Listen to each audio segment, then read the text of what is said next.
Salam sehat dan salam bahagia. Salam sejahtera untuk kita semua.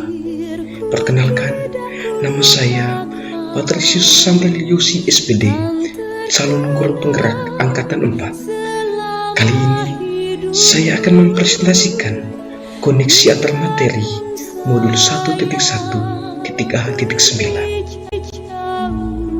Bagaimanakah pandangan saya terhadap murid selama ini? Murid itu dipandang sebagai anak kecil yang harus menuruti perintah dan kemauan guru tanpa mempertimbangkan kemauan dan kebutuhan murid. Murid lebih banyak menerima pengetahuan secara konseptual tanpa memperhatikan karya dan kreativitasnya. Guru lebih memperhatikan egonya atau haknya ataupun kebahagiaannya tanpa mempertimbangkan hak dan kebahagiaan peserta didik. Mendidik dengan cara memberikan hukuman fisik ketika melanggar aturan salah satu trik ampuh menumbuhkan karakter anak, sehingga berdampak pada pembentukan karakter anak yang takut dihukum ketika melanggar dan pura-pura mematuhi aturan ketika di hadapan pendidik yang hanya bersifat sementara. Pembelajaran di kelas sudah bervariasi dengan menerapkan berbagai pendekatan, model, dan metode, tetapi tanpa memperhitungkan kebutuhan siswa yang heterogen. Prestasi dalam bidang akademik menjadi alat ukur yang baku untuk menilai prestasi di bidang lain seperti sikap dan keterampilan, sehingga berdampak pada ketidakberimbangan penilaian pada tiap peserta didik. Bagaimanakah filsafat atau konsep pendidikan menurut Ki Hajar Dewantara yang patut kita contohi? Yang pertama, dalam menuntun laku dan pertumbuhan kodrat anak, peran guru adalah sebagai petani yang bisa menyiapkan lahan yang baik untuk belajar, yakni sekolah yang kondusif, model pembelajaran yang mengakomodir kebutuhan setiap siswa, merawat tanamannya dengan cara mendidik dengan tulus ikhlas, bukan karena digaji. Bahkan tidak henti menyiramannya dengan air berupa nasihat, bukan hukuman fisik, pujian, bukan celaan, sehingga dapat tumbuh masa depan yang berkarakter, berbudi pekerti, dan berpengetahuan berubah.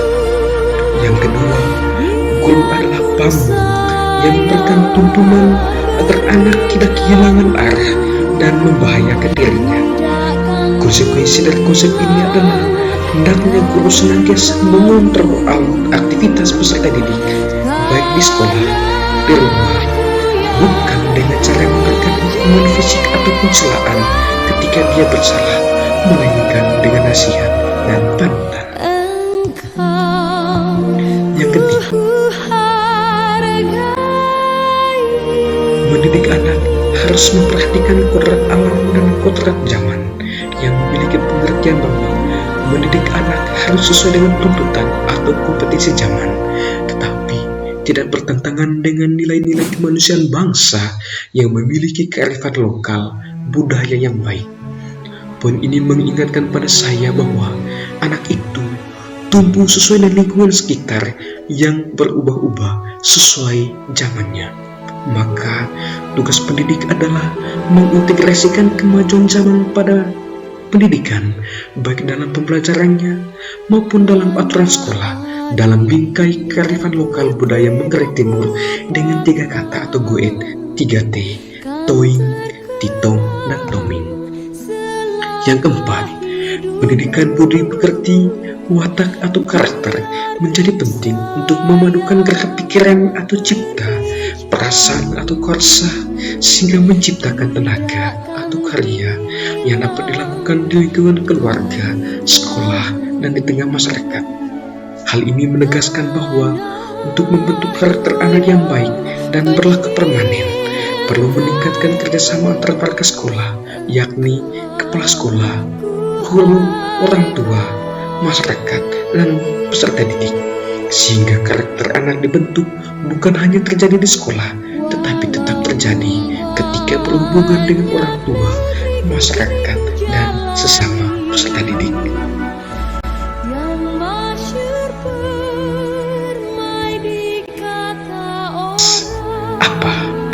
yang akan saya lakukan.